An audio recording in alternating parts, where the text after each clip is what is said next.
Hi, happy Monday, and thanks for joining me. I'm Rebecca Fredericks, and welcome to RebeccaFredericksTV, the place to be for your personal and professional success. How do you handle criticism? I know very few women who handle it really well, however much they pretend otherwise. They may look on the outside like it's all fine, but inside they are seething, they are offended, or they're upset.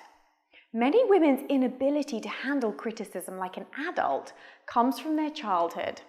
When we're kids, we're often labelled in a certain way to reflect our behaviours.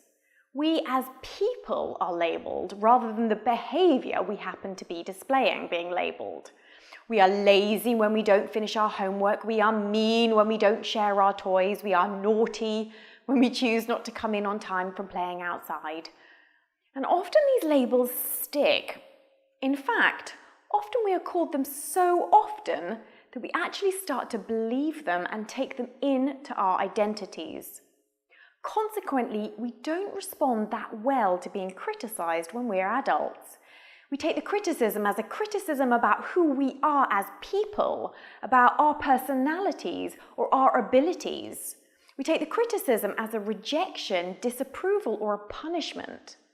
And because criticism represents all these things, we respond accordingly.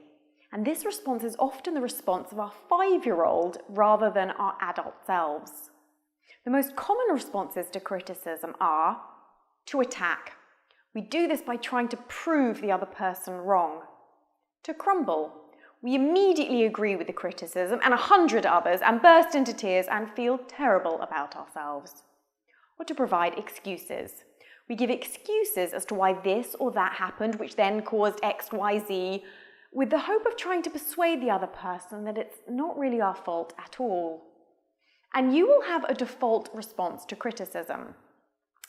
I've never handled criticism well, and I've been working on improving my ability to handle it for a while now. I know that depending on my state, I will either attack back, trying to prove the other person wrong, or I'll crumble. When I crumble, I feel attacked and rejected, and I end up feeling very bad about myself. I just can't separate the criticism to my behaviour from a criticism to who I am. When Joe gently tells me I'm doing an exercise slightly wrong in the gym, I rarely react well. I'm either annoyed he's pointed out a fault, or I'm upset that yet again I'm doing something wrong. But there is an adult way to deal with criticism, and when criticism is valid, it can be a very valuable feedback which can help us to improve going forwards. And the first step is to realise that criticism isn't a rejection, a punishment, or disapproval of you as a person. Criticism is just feedback from which you can learn and improve. Secondly, listen to the criticism without immediately reacting with your default mechanisms. Actually hear what the person is saying to you. Thirdly, if it is true, recognise that it is and accept the criticism. You did completely miss the point on that last presentation. You do generally take longer than an hour for lunch break. You are always late picking the kids up from school. Fourthly, use what Anne Dixon in her book A Woman in Her Own Right calls negative assertion. In negative assertion, you agree with the valid criticism in an adult and mature way.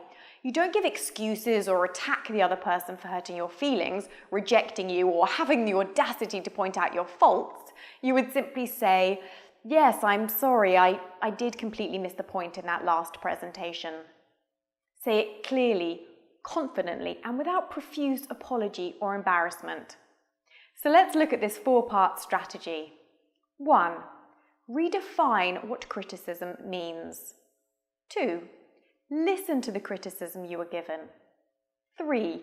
Recognise it to be true and accept it if it is. And 4. Use negative assertion to respond. When you are no longer afraid of criticism, you'll be much freer and more liberated. You'll be freer to behave in ways that you were worried about being criticised for before. You'll be able to be more spontaneous, more impulsive, and less worried about what other people will say. You'll become less defensive and more confident in who you are and what you can do. So this week's exercise is all about getting you better at handling criticism. So I want you to make a list of all of the things that you could validly be criticised for. We all have some things. Maybe we are very short-tempered sometimes. Maybe we do say we'll do things and then never get around to doing them. No one is perfect, and we all have tendencies to do things or behave in ways that others may not appreciate. So make a list of all the things that you can think of and practice some negative assertion. So, for example, if you never do the hoovering, you would write, "I never do the hoovering." And the corresponding negative assertion would be, "Yes, you're right, I never do the hoovering." Okay, give that a try now, and remember that criticism isn't a rejection of who you are. It's not telling you that you're a bad person or unworthy of love or respect. Criticism is simply a way of communicating. It's simply feedback about one of your behaviors. And as with any of your behaviors, you can change them if you want to. I would love to hear from you about how you handle criticism and whether today's exercise is helping you to get better at it. If you've liked this, then please like it below, like it on Facebook, and share it with your friends. Here's your Monday tip tweetable. Criticism is simply feedback from which you can learn and improve. As always, remember that you are in control of your own life. If you want something to happen, you have to go out there and make the changes. That's not to say that others can't support you and help you. That's why I'm here, and that's what your friends and family are for. But you have all the power that you will ever need inside yourself. So use it and create a life and a future that you love. I hope you've enjoyed today's episode, and thank you for listening in on my Monday tip. I'll see you next week.